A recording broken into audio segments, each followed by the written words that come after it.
5 minutos sem direito à Bom parte. dia a todos, senhoras e senhores.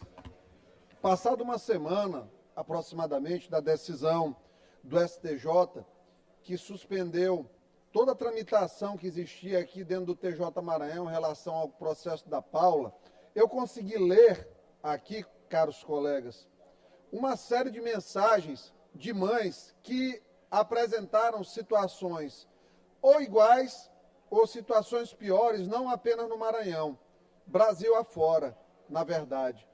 E aí a gente percebe claramente que existe a necessidade de aprimorar a legislação, tanto da questão das medidas protetivas, como da questão da regulamentação da guarda, como da questão também, deputado Neto, de dizer o que é alienação parental ou não.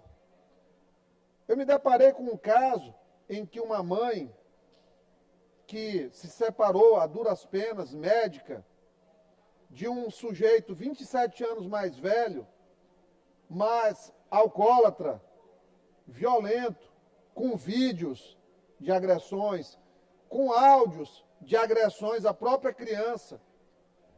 Tanta agressão, presidente, que, por exemplo, ele dava leite deliberadamente a uma criança sabidamente intolerante à lactose.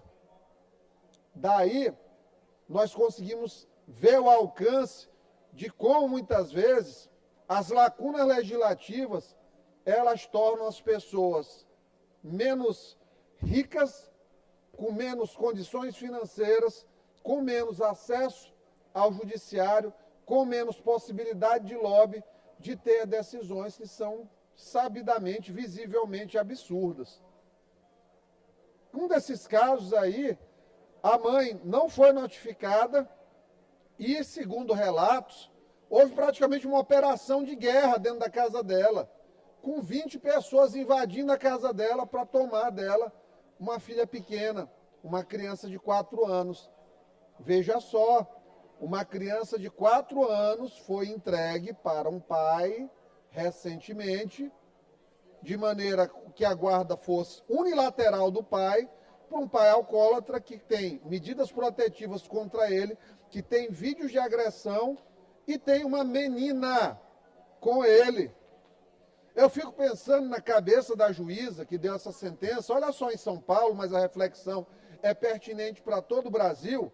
Se acontecer como foi noticiado na semana passada, que um pai jogou um filho, salvo engano, de uma ponte ou do carro, e a criança morreu, se a juíza vai compartilhar a responsabilidade da morte da criança com o pai.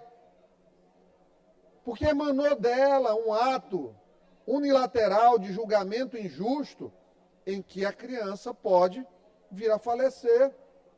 A criança que tem intolerância à lactose pode vir a ter problemas sérios em relação a isso aí.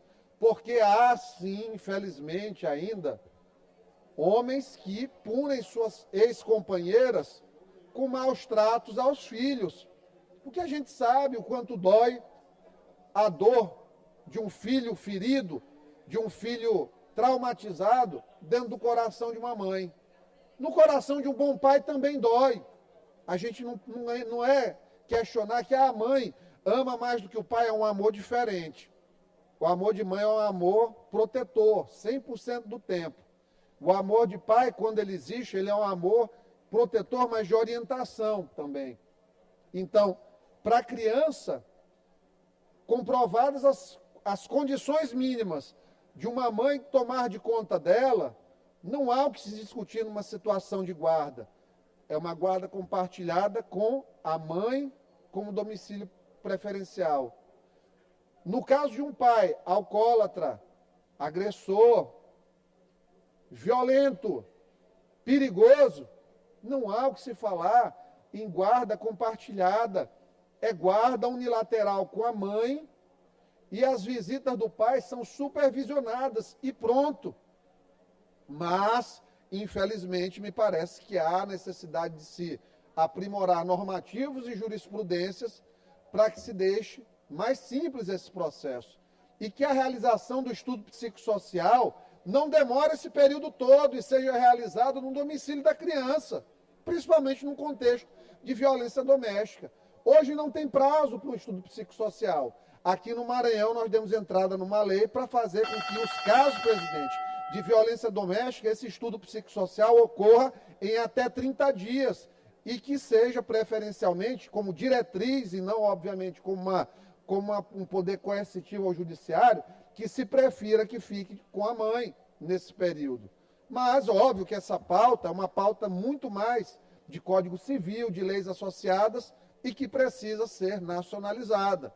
E para isso, no mês de maio, nós vamos dedicar, no mês das mães, nós vamos dedicar nosso tempo para percorrer gabinetes em Brasília também, para sensibilizar deputados federais e senadores sobre a necessidade de se criar uma discussão ampla acerca disso, para que ao final se tenha um projeto de lei robusto, para que ao final se tenha um projeto de lei robusto e que ele seja, obviamente, votado, aprovado e sancionado e garanta mais proteção à infância, mais proteção ao núcleo familiar da criança, seja com a mãe, de maneira geral, ou alternativamente, em casos muito pouco frequentes, mas existentes, com o pai.